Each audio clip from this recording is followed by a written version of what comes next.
সবাইকে সংবাদ এক নজরে স্বাগত। সঙ্গে আছি তাসনুবা বিনতে তাহের। রামিসা ধর্ষণ ও হত্যার প্রতিবাদে ফুঁসে উঠেছে দেশ। মিরপুর 10-এ দুপুরে সড়ক অবরোধ করে বিক্ষুব্ধ জনতা। এতে বন্ধ হয়ে যায় যান চলাচল। বিক্ষোভকারীরা বলছেন, ধর্ষণের বিচার না হওয়ায় রামিসার মতো ঘটনা বারবার ঘটছে। এদিকে বায়তুল মোকাররম সহ রাজধানীর বিভিন্ন এলাকায় বিক্ষোভ ও মানববন্ধন করেছে বিভিন্ন সংগঠন।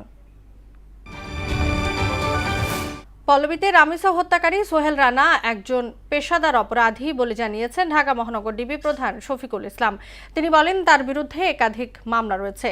সকালে ডিএমপির মিডিয়া সেন্টারে আয়োজিত এক সংবাদ সম্মেলনে একথা বলেন তিনি। এ সময় সরকারি কর্মকর্তাদের পদায়ন ও বদলির নামে প্রতারণার অভিযোগে চক্রের 2 সদস্য গ্রেফতারের তথ্য জানান ডিবি প্রধান। স্বরাষ্ট্রমন্ত্রী সালাউদ্দিন আহমদের সাম্প্রতিক বক্তব্যের প্রতিবাদ জানিয়েছেন জামায়াতের সেক্রেটারি জেনারেল মিয়া গোলাম পরোয়ার। শুক্রবার এক বিবৃতিতে তিনি এ মন্তব্য করেন। বলেন, ধর্ষকের সর্বোচ্চ শাস্তি হিসেবে প্রকাশ্যে মৃত্যুদণ্ডকে মধ্যযুগীয় আখ্যা দিয়ে স্বরাষ্ট্রমন্ত্রী মূলত ইসলামী বিচার ব্যবস্থাকে অবজ্ঞা করেছেন। ঝিনাইদহে জাতীয় নাগরিক পার্টি এনসিপির মুখ্য সংগঠক নাসিরউদ্দিন পাটোয়ারির উপর হামলা হয়েছে। দুপুরে একটি মসজিদে জুমার নামাজের পর এ ঘটনা ঘটে। এ সময় তার উপর ডিম নিক্ষেপ করা হয়। হামলাকারীরা নাসিরউদ্দিন পাটোয়ারির মোবাইল ফোন, ক্যামেরা ও মানিব্যাগ ছিনিয়ে নিয়েছে বলে দাবি করা হয়।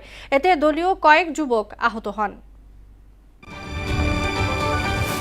24 ঘন্টায় সারা দেশে হাম ও এর উপসর্গে 11 শিশুর মৃত্যু হয়েছে। একই সময়ে নতুন করে 1315 জনের শরীরে হামের উপসর্গ পাওয়া গেছে। স্বাস্থ্য অধিদপ্তরের নিয়মিত প্রতিবেদনে এসব তথ্য জানানো হয়। গেল 15 মার্চ থেকে এখন পর্যন্ত হাসপাতালে ভর্তি হয়েছে 47,511 জন। পাকিস্তানের খাইবার পাখতুনখোয়ায় সামরিক বাহিনীর অভিযানে নিষিদ্ধ তেহরিক-ই-তালিবান পাকিস্তান টিটিপির এক কমান্ডার সহ 23 জঙ্গি নিহত হয়েছে।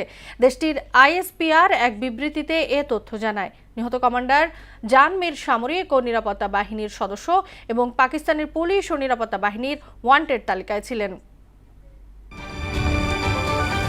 বাংলাদেশ জাতীয় ফুটবল দলের প্রধান কোচের দায়িত্ব নিতে সকালে এমিরেটস এয়ারলাইন্সের ফ্লাইটে ঢাকা এসেছেন থমাস ডুলি। বিমানবন্দরে তাকে স্বাগত জানান বাফুফে কর্মকর্তারা। আনুষ্ঠানিকতা শেষে তিনি হোটেলের উদ্দেশ্যে রওনা হন। বাফুফের সাথে 2 বছরের চুক্তিতে আবদ্ধ হয়েছেন সাবেক এই মার্কিন ফুটবলার। এই ছিল সংবাদ এক নজরে। সবশেষ খবর সবার আগে জানতে মোহনার সাথেই থাকুন। এতক্ষণ সঙ্গে থাকার জন্য ধন্যবাদ সবাইকে।